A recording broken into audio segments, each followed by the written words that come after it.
నా లైఫ్లో ఒక టర్నింగ్ పాయింట్ స్టార్ట్ అయిందని చెప్పొచ్చు. ఎందుకంటే జేఎన్టీయూ యూనివర్సిటీకి సంబంధించి నాచుపల్లి వాళ్ళు నాకు ఒక సెషన్ తీసుకోమని రమ్మని చెప్పడం జరిగింది. నేను ఆ సెషన్కి చాలా నా అదృష్టంగా భావిస్తూ నేను వెళ్ళడం జరిగింది. ఈ యొక్క సెషన్కి నేను వెళ్ళినప్పుడు చాలా కంగారు పడ్డాను. యూనివర్సిటీ వాళ్ళకు నా కెరియర్లో ఫస్ట్ సెషన్ ఇది ఏ రకంగా తీసుకోవాలి, అసలు నేను హ్యాండిల్ చేయగలుగుతానా, అసలు హ్యాండిల్ చేయలేనా అని చెప్పేసి నాకు చాలా భయం వేసింది. కానీ ఖచ్చితంగా నేను సాధించగలను, నేను వాళ్ళందరికీ ఇన్స్పైర్ చేయగలను అన్న ఒక ఉద్దేశంతో నేను వెళ్ళడం జరిగింది. అక్కడ ఉన్నటువంటి జేఎన్టీయూ యూనివర్సిటీ ప్రిన్సిపల్ గారు మరియు అక్కడ ఉన్నటువంటి ప్రొఫెసర్స్ నన్ను చాలా బాగా ఇన్వైట్ చేయడం జరిగింది. అక్కడ నేను పిల్లలకి ఏం చెప్పానంటే, బీటెక్ స్టూడెంట్స్కి ఏం చెప్పానంటే, మీ అందరూ ఇప్పుడు ఉన్నటువంటి సమాజంలో ఏఐతో పోటీపడి బతకాల్సినటువంటి సమయం వచ్చింది.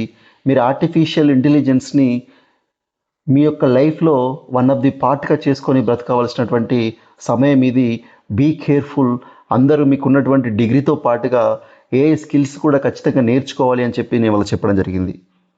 అలాగే మనము పాండమిక్ సిచ్యువేషన్స్, కరోనా విపత్కర టైంలో మనం కరోనాను ఎలా అయితే ఎదుర్కొని సెల్ఫ్ అవేర్నెస్తో ప్రతి ఒక్కరిని జాగ్రత్తగా ఉంచి బ్రతకడానికి సంస్కారాన్ని ఎలా అయితే నేర్చుకున్నామో, ఈ యొక్క ప్రస్తుతానికి సమాజంలో పట్టి పీడిస్తున్నటువంటి అతిపెద్ద విపత్తు ఏదైనా ఉందంటే అది డ్రగ్స్ అని చెప్పొచ్చు.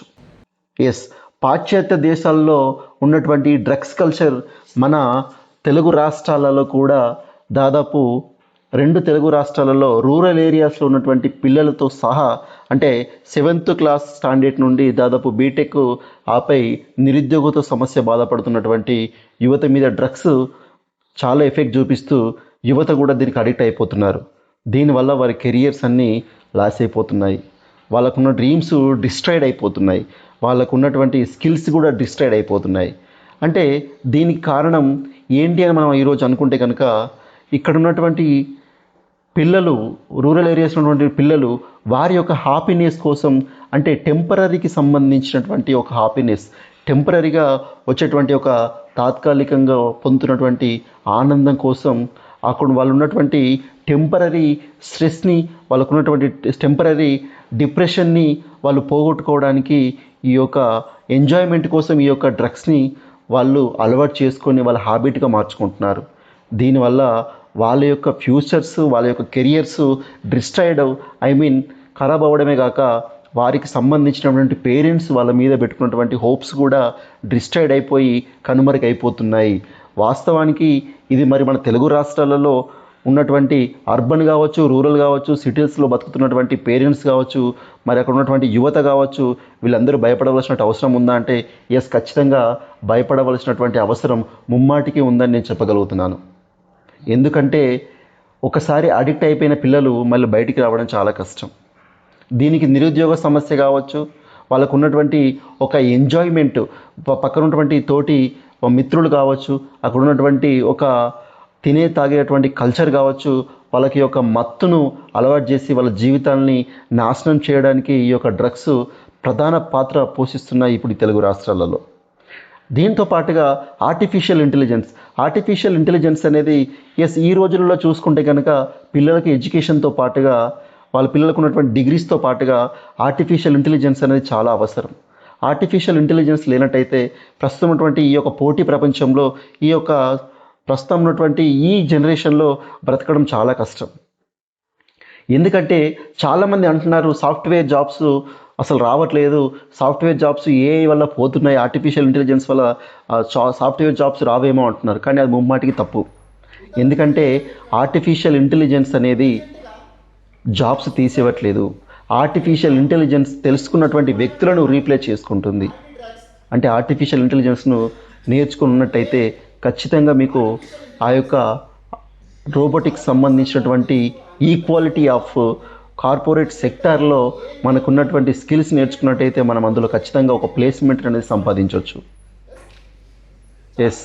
ఎందుకంటే ఆర్టిఫిషియల్ ఇంటెలిజెన్స్ అనేది ఫర్దర్గా ఫ్యూచర్లో ప్రతి ఒక్క స్టూడెంట్తో పాటుగా ప్రతి ఒక్క గ్రాడ్యుయేటెడ్ పోస్ట్ గ్రాడ్యుయేటెడ్ అంటే సర్చింగ్ ఫర్ జాబ్స్ చేసేటువంటి ప్రతి ఒక్క వ్యక్తికి ఆర్టిఫిషియల్ ఇంటెలిజెన్స్ ఖచ్చితంగా అవసరమనే నేను చెప్తున్నాను. ఎందుకంటే ఆర్టిఫిషియల్ ఇంటెలిజెన్స్ అనేది పార్ట్ ఆఫ్ అవర్ లైఫ్. ఎక్కడ చూసుకున్నా కూడా ఇది ఒక హాట్ టాపిక్గా మారిపోతుంది. ఎందుకంటే మిత్రులారా, ఒకటి గుర్తుంచుకోండి, మనం అప్డేట్ అవ్వకపోతే అవుట్డేట్ అయిపోతాం. మనం చాలాసార్లు నేర్చుకుని వినే ఉంటాం. మనం కొన్ని సందర్భాల్లో చూసుకుంటే కనుక మన పర్సనల్ డెవలప్మెంట్కి సంబంధించినటువంటి బ్రాండ్ మనం క్రియేట్ చేసుకోవాలి. ఆ బ్రాండ్ మనం క్రియేట్ చేసుకోకపోతే ఖచ్చితంగా సమాజంలో ఈ రోజులలో మనం బ్రతకడం చాలా కష్టంగా మారిపోయింది. ఎందుకంటే ఒకటి గుర్తుంచుకోండి, మనకు క్రికెట్ అంటే గుర్తుకొచ్చేది విరాట్ కోహ్లీ. అలాగే ఇన్నోవేషన్కి సంబంధించినటువంటి ఒక ఎలక్ట్రిక్ సంబంధించినటువంటి సెక్టార్లో ఇన్నోవేషన్కి సంబంధించినటువంటి వ్యక్తి ఎవరైనా ఉన్నారంటే మనం మొట్టమొదటిగా గుర్తుకొచ్చేది ఎలన్ మస్క్. అసలు ఈ ఎలన్ మస్క్ ఎవరు? అసలు ఈ విరాట్ కోహ్లీ ఎవరు? అంటే వాళ్ళ ప్రపంచంలో వాళ్ళ ఒక పర్సనల్ బ్రాండ్ని డెవలప్ చేసుకున్నటువంటి వ్యక్తుల్లో వీళ్ళిద్దరు ఉన్నారని చెప్పేసి మనం చెప్పొచ్చు. ఎస్, ఎందుకంటే ఇప్పుడున్నటువంటి యువత చాలామంది యూట్యూబ్లలో కావచ్చు, ఇన్స్టాగ్రామ్లలో కావచ్చు, ఎంతసేపు స్క్రోల్ చేస్తూనే ఉన్నారు. ఈ ఇన్స్టాగ్రామ్లో స్క్రోల్ చేస్తూ వాళ్ళ యొక్క టైంని వాళ్ళు వేస్ట్ చేస్తూ టైంని వాళ్ళు కిల్ చేస్తూ ఉన్నారు. ఈ టైం కిల్ చేయడం వల్ల అంటే మనము స్క్రోల్ చేస్తే వాడెవడినో ఇంకొకరు ఎవరినో మనం ఎందుకు సెలబ్రిటీలను చేయాలి? అంటే ఎవరినో ఒకరిని సెలబ్రేట్ చేయడానికి మనం 24 hours టైము సోషల్ మీడియా కేటాయిస్తున్నాం.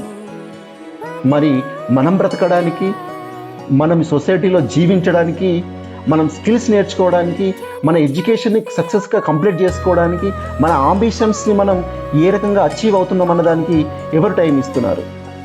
నేను ఇదివరకు చాలాసార్లు చెప్పాను, నువ్వు నీ ప్రయత్నానికి బానిసవవ్వు.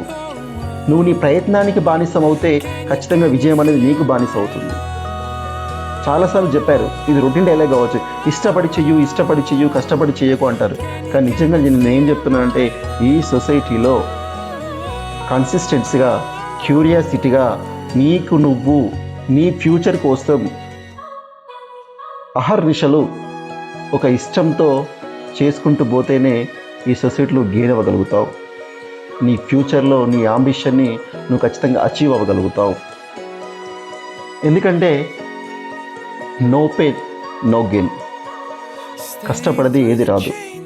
ఒకటి గుర్తుంచుకొని బాస్, నేనేమంటానంటే, చెప్పేవాడు చాలా చెప్తాడు, మోటివేటర్ కూడా చెప్పడానికి ముందుకు వచ్చినప్పుడు చాలామంది పిల్లలు, చాలామంది ఉన్నటువంటి యువత కావచ్చు, యంగ్ స్టార్స్ కావచ్చు, ఈ బోర్గా ఫీల్ అయ్యి వీడు చెప్తాడు వెళ్ళిపోతాడు, దీనివల్ల మాకేం ఒరిగిందని చెప్పి చాలామంది అనుకుంటారు.